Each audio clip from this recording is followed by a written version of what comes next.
नमस्कार, क्राइम तक देख रहे हैं आप। मैं हूं आपके साथ दीपक सिंह। पुतिन की हत्या की कोशिश हुई है।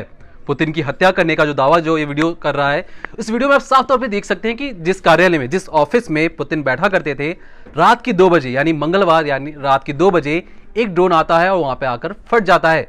इसी बात को सबूत मानकर कहा जा रहा है कि पुतिन की हत्या की कोशिश की गई थी।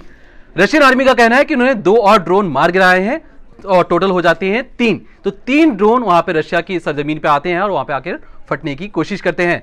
रशिया की आर्मी का दावा है कि पुतिन को मारने की कोशिश की गई थी, क्योंकि रशिया ने स्पेशल ऑपरेशन जो आर्मी का चलाया था, जिस तरीके से उसने की हमला किया, उनका कहना था कि ये इसका जवाबी कार्रवाई है।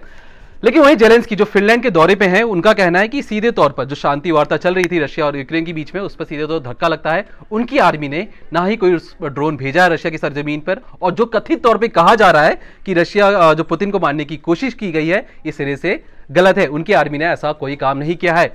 अभी बात इसलिए अहम हो जाती है कि देखिए 9 तारीख यानी 9 मई को रशिया विक्ट्री डे परेड करने वाला है।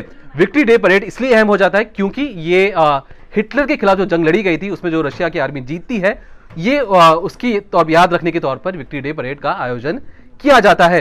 अब जो रशिया की जो एम्बेसडर थे, इन्होंने यूएन में हाल ही में बयान दिया कि देखिए जो यूक्रेनियन आर्मी है, यूक्रेनियन आर्मी कुरान को जलाती है, इस्लाम धर्म को नहीं मानती है, हिंदू धर्म के जो देवी देवता हैं यानी काली को, उसको बदनाम करने की कोशिश करते हैं, क्रिश्चियनों के चर्च को तोड़ देते हैं। तो हम जो पहले से कह रहे थे, याद रखिए रशिया के एम्बेसडर का यूएन में बयान देते हैं कि जो हम पहले से कह रहे थे कि जो जेलेंस्की हैं वो नाजी विचारधारा को तहत काम कर रहे हैं, और ये जो बातें, जो सबूत है, इस तौर पर हमने रखी हैं। तो ये सीधे तौर पर इल्जाम लगाया था। रात होते होते कहा जा रहा है कि यूक्रेन की तरफ से 3 ड्रोन आते हैं, 2 ड्रोन को मार गिराया जाता है और 1 ड्रोन सीधा पुतिन के ऑफिस के ऊपर आकर फटता है। कहा जा रहा है कि ये पुतिन की हत्या की कोशिश थी जेलेंस्की की ओर से, लेकिन जिस तरीके से अब रूस का कहना है कि वो आने वाले समय में इसका जवाब भी देंगे, क्योंकि ये उनका अधिकार है। उनके राष्ट्रपति पर हमला होता है और ये सीधे तौर पर यूक्रेन इसके लिए जिम्मेदार है। अगर आप अभी जाकर गूगल पर जाकर सर्च करेंगे, बस अभी खबर आई है, तो आप देखेंगे कि कई खबरें अभी सामने आ रही हैं, जिस तरीके से जेलेंस्की फिनलैंड में जाकर कह रहे हैं कि पुतिन पे जो हमला हुआ है उसकी आर्मी ने नहीं किया है।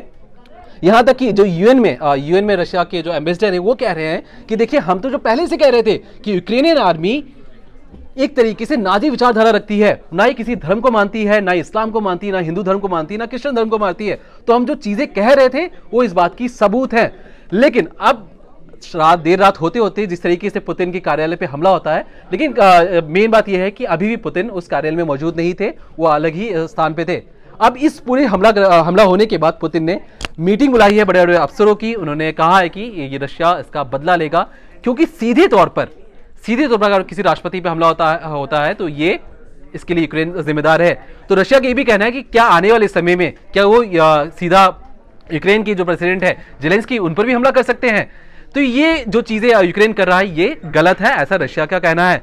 अब जो खबरें सामने आ रही है कि जेलेंस्की ने सीधे तौर पर मना कर दिया है।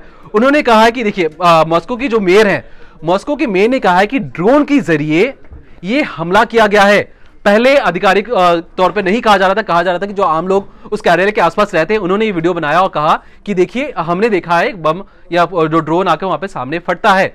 अब आधिकारिक तौर पर जो वहां के मेयर हैं, मॉस्को के मेयर, यानी जो राजधानी, जैसे मान लीजिए भारत की राजधानी दिल्ली है, रशिया की राजधानी जो मॉस्को है, वहां के मेयर ने कहा है कि देखिए पुतिन पर हमले के बाद मॉस्को मेयर ने ऐलान किया है कि हमारी सेना जल्द आक्रामक होगी।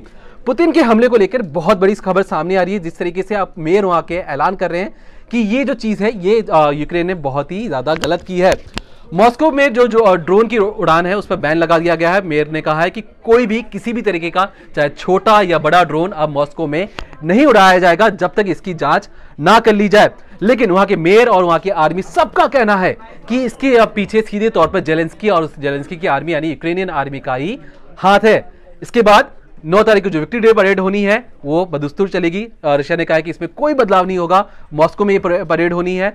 अब जो यूएन एम्बेसडर थे, जिन्होंने हाल ही में बयान दिया कि वहां की आर्मी, जो यूक्रेनियन आर्मी है, वो नाजी विचारधारा वाले आर्मी है। रात होते होते रशिया की जो पुतिन जो प्रेसिडेंट है, उन पर हत्या की कोशिश का इल्जाम लगता है। फिनलैंड में इस वक्त मौजूद है जेलेंस्की। उनका कहना है कि रशिया पर हमने कोई भी हमला या हमारा कोई भी ड्रोन वहां पर नहीं गया था।